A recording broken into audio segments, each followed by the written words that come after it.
In the depths of South London, on an housing estate, comes a tale of debauchery, cruelty and hate. Through an abusive childhood to an imprisoned man, here is the story of Violent Stan.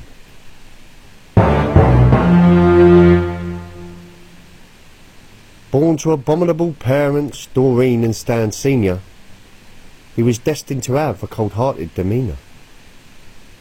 With an alcoholic father and a drug-addict mum, what kind of man would Stanley become?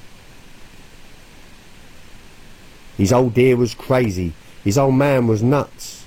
They used poor Stanley's head to stub out their butts, taking out all of their anger, their rage and their pain on the one that was bottom of the household food chain. From 5 years old onwards, he would fight on the streets, smashing windows for fun and stealing kids' sweets. He would spit, he would swear, be in trouble all the time, heading straight for a life of violence and crime. His father would beat him with an old walking stick and accuse him of being low, useless and thick. And if mother interrupted or dared intervene, he would turn and shout, "Do you want some, Doreen?" Swapping the stick for a large wooden club, he would batter her senseless and fuck off down the pub. As Stanley grew up, big, twisted and strong, the inevitable happened. We knew all along.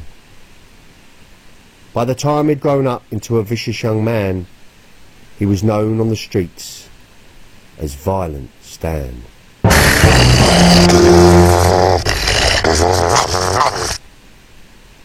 The frail and the weak were his favourite prey, spotting an old pensioner out for the day.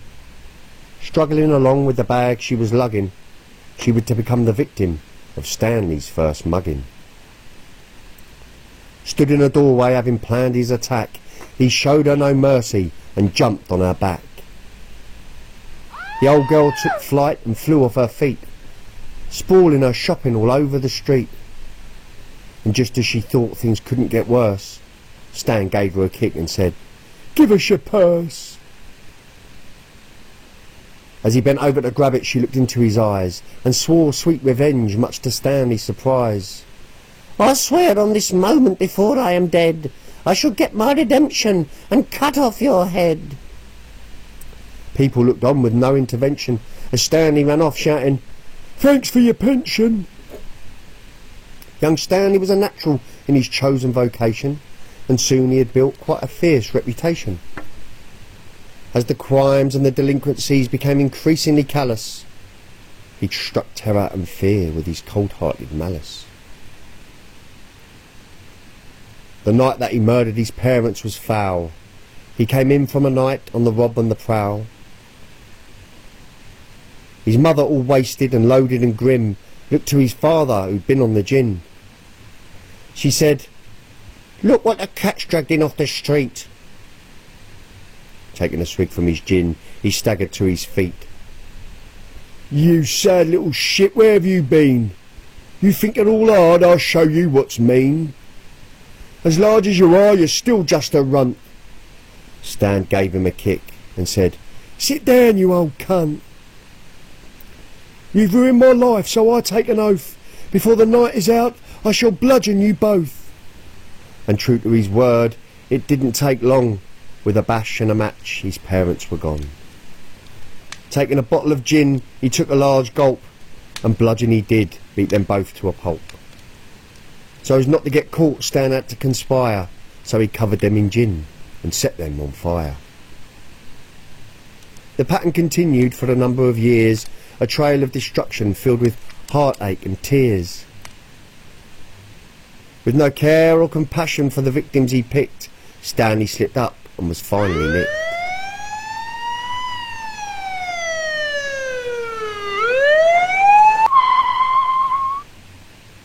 He was formally charged with a string of offences, all headed with words such as mindless and senseless. The judge summed up the case with a stutter and a stammer, shouting "Guilty" as he banged down his hammer. To take him away, and do not consider release, till he's filled with remorse and his violent ways cease. In shackles and cuffs he was led to his cell. A tear welled in his eye and he gave out a yell. They tried hard to break him, so he made a point and beat up the kingpin and started running the joint.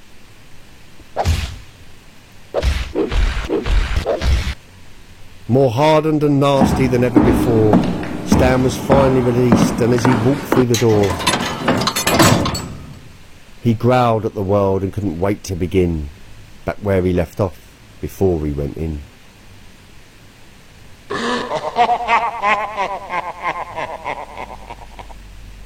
Ridding the world of this ungodly pest was a state of affairs that would soon be addressed.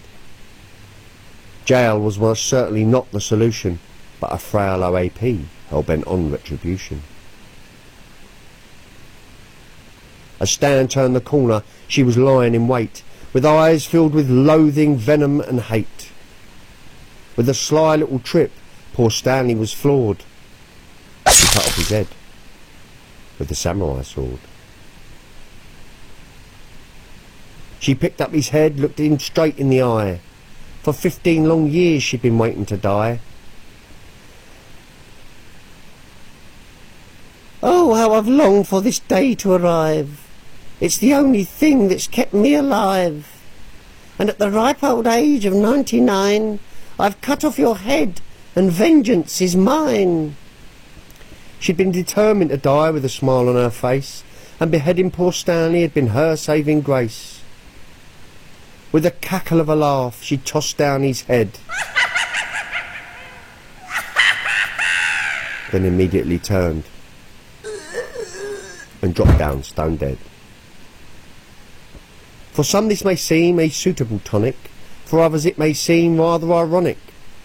Although the old dear had ended Stan's life, so would continue the circle of strife.